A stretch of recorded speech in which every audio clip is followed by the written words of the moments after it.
ভারতের শেয়ার বাজারে বড় পতন দেখা দিয়েছে। 10 লাখ কোটি রুপি নিমিষেই হাওয়া হয়ে গেছে। নতুন বাজেট ঘোষণার পরপরই এই ধস নামে দেশটির শেয়ার বাজারে। অর্থমন্ত্রী নির্মলা সীতারামন ফিউচার ও option securities transaction tax STT বাড়ানোর ঘোষণা দেওয়ায় বিনিয়োগকারীদের মধ্যে ব্যাপক আতঙ্ক ছড়িয়ে পড়েছে। এতে ভারতের শেয়ার বাজার থেকে প্রায় 10 লাখ কোটি রুপি হ্রাস পেয়েছে। দ্য ইকোনমিক্স টাইমসের এক প্রতিবেদনে ভয়াবহ এই তথ্য জানানো হয়েছে। এতে বলা হয়েছে, দিনের শেষে বিএসসি সেন্সেক্স 1546.84 পয়েন্ট বা 1.88% কমে 80,722.94 পয়েন্টে নেমে এসেছে। অন্যদিকে এনএসই নিফটি 50 সূচক 495.20 পয়েন্ট বা 1.96% হ্রাস পেয়ে 24,825.45 পয়েন্টে লেনদেন শেষ হয়েছে। এই পতনকে গত কয়েক বছরের মধ্যে বাজেট দিনের সবচেয়ে বড় পতন হিসেবে দেখা হচ্ছে।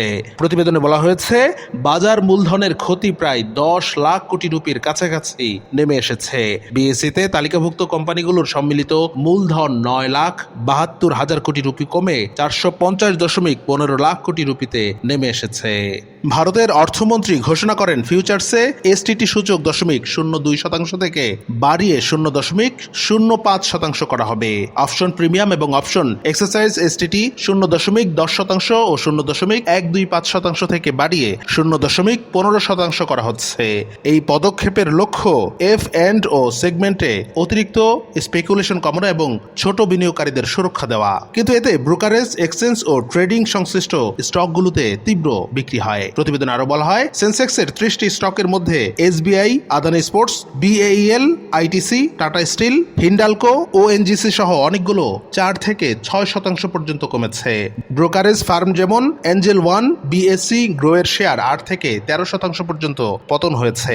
ভারতের প্রধানমন্ত্রী নরেন্দ্র মোদী এই বাজেটকে ঐতিহাসিক বলে অভিহিত করেছেন। তিনি বলেন, এই বাজেট ভারতের সংস্কারের পথে নতুন গতি যোগ করেছে, যুব সমাজের জন্য মুক্ত আকাশ খুলে দিয়েছে।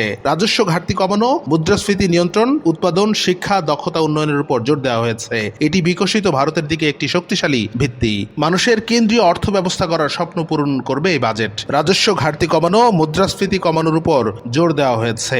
ক্ষুদ্র, ছোট ও মাঝারি শিল্প লোকাল থেকে গ্লোবাল হতে শক্তি যোগাবে এই বাজেট।